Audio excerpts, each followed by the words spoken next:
Hello guys, स्वागत है आपका मेरे YouTube channel study with Aman Kaul में। आज हम लाए हैं डायरेक्टर ऑफ एजुकेशन रीएनसीटी ऑफ दिल्ली की वर्कशीट नंबर 15 जो कि क्लास 8 के लिए है। सब्जेक्ट आपका साइंस है। डेट है 20 नवंबर 2020। आप अपना नेम एंड अपनी क्लास टीचर का नेम लिख लेंगे। आज हम पढ़ेंगे chemical properties of non metal. हम केमिकल प्रॉपर्टीज़ ऑफ मेटल पढ़ चुके हैं। Today we will learn about chemical properties of non metal.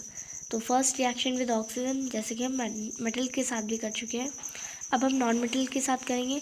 Non metal react with oxygen and produce non metal oxide. Non metal plus oxygen non metal oxide, यानी non metal oxygen के साथ react करते हैं और non metal oxide produce करते हैं। तो second देखते हैं, when sulphur is burn in presence of oxygen it react with oxygen and produce sulphur dioxide gas. जब सल्फर ऑक्सीजन के प्रेजेंस में बर्न होता है तो वो ऑक्सीजन के साथ रिएक्शन कर लेता है या रिएक्ट कर लेता है और सल्फर डाइऑक्साइड गैस प्रोड्यूस करता है। When sulphur dioxide gas it is dissolve in और mix with water it produce sulphurous acid. और जब सल्फर डाइऑक्साइड गैस मिक्स होती है वाटर के साथ तो वो सल्फरस एसिड बनाती है। तो ये आपको रिएक्शन भी दे रखी है, सल्फर प्लस ऑक्सीजन। तो ये फर्स्ट वाली है, sulphur plus oxygen sulphur dioxide, यानी S+O2 सल्फर डाइऑक्साइड यानी SO2 plus water H2O sulphurous acid यानी H2SO3। फिर आपकी एक और रिएक्शन दे रखी है कार्बन की, कार्बन डाइऑक्साइड गैस की, carbon plus oxygen carbon dioxide यानी C+O2 इक्वल टू CO2 यानी carbon dioxide. Carbon dioxide CO2 plus water H2O यानी कार्बनिक एसिड। जब कार्बन डाइऑक्साइड वाटर के साथ मिक्स होती है तो कार्बनिक एसिड बनाती है H2CO3 जिसे कहते हैं। अब हम आगे देखते हैं नॉन मेटल ऑक्साइड्स के नेचर क्या होता है। Nature of non metal oxide, with the help of an activity let's find out whether the nature of the oxide of the non metal is acidic और बेसिक। अब हम देखेंगे एक activity के थ्रू कि ऑक्साइड ऑफ नॉन मेटल के oxide का nature कैसा होता है, एसिडिक होता है या बेसिक होता है। तो हमें चाहिए कार्बन, कोल चाहिए, red and blue litmus paper चाहिए, ग्लास जार चाहिए। तो ये 3 चीज़ें आप कलेक्ट करेंगे। Burn a small piece of coal after 2 to 3 minutes. Place glass jar in inverted position on it to collect the gas evolving in the reaction. अब आपको एक कोल लेना है और 2-3 मिनट उसे बर्न करना है।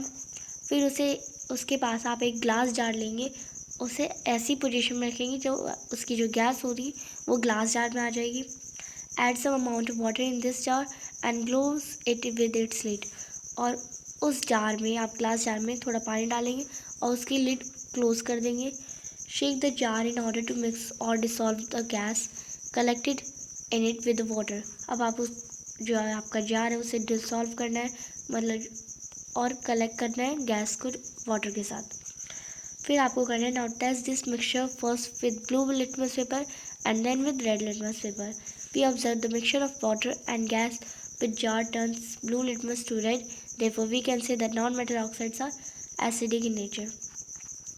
तो हम देखेंगे, तो फिर जो आपका ग्लास जार में रिएक्शन आएगी उसे आपको ब्लू लिटमस पेपर फिर रेड लिटमस पेपर से चेक करना है। तो हमने देखा कि we observe the mixture of water and gas.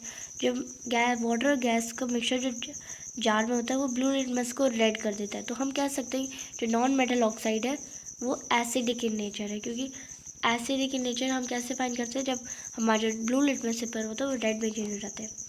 फिर देखते हैं रिएक्शन विद वाटर। तो हम रिएक्शन विद वाटर पढ़ते हैं। Generally non metals do not react with water.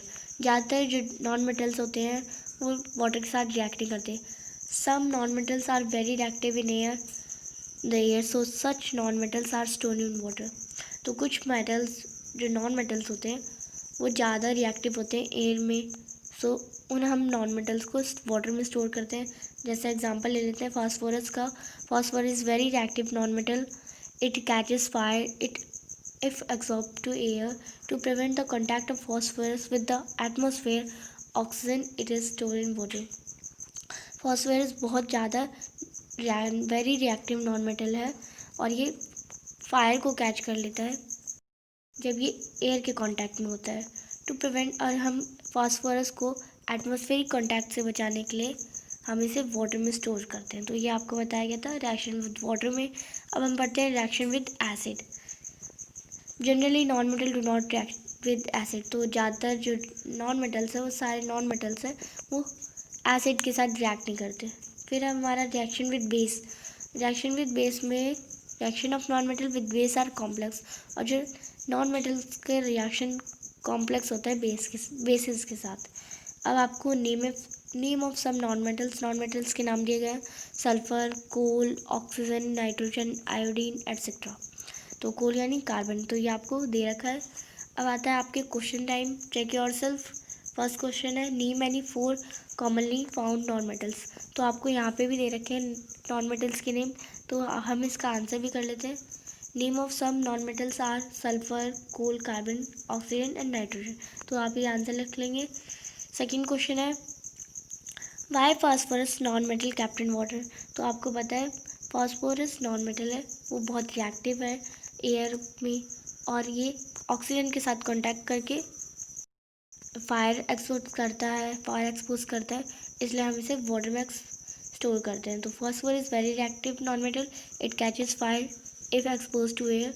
To prevent the contact of phosphorus with atmospheric oxygen it is stored in water. तो ये आपका सेकेंड क्वेश्चन था। थर्ड क्वेश्चन आपका what is the nature of oxide of non metal.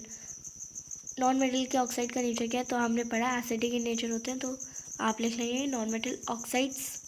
Non metals oxides are acidic in nature, तो ये आपका answer है। फिर है फोर्थ क्वेश्चन आपका true false in the following, write true false in the following statement. आपको true false पढ़ना है इन दोनों स्टेटमेंट में, तो आप इसका आंसर देख लेंगे।